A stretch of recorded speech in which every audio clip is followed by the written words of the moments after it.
Okay, okay. So may napanood ako about dong sa sinabi ni Vice Ganda na kasi si Jong Hilario yata may tanong, sino daw yung may kasalanan? Yung bumitaw o yung nagkulang, ganyan-ganyan sa relationship to. Ang sagot ni Vice Ganda, sumagot siya. Ang sabi niya yata nun, kundi ko, basta parang nakalimutan ko na eh. Ang sabi niya, yung bumitaw, I think yung bumitaw. Pero, ano eh, hindi ako satisfied sa sagot niya.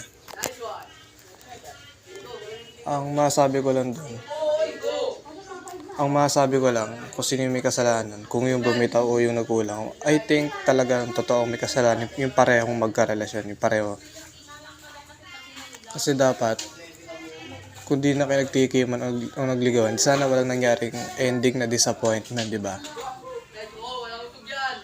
Kasi una sa lahat, ba't ka papapatol sa hindi mo naman compatible eh? Di talagang mag-iulat, tsaka hindi may iwasan yung away dyan. Di ba? Kaya naniniwala ko, para sa may kasalanan. So yun lang. Tsaka dapat magpatawaran. Patawarin yung sarili dahil bakit ka kasi pumatol sa maling tao. Yun lang masabi ko dyan.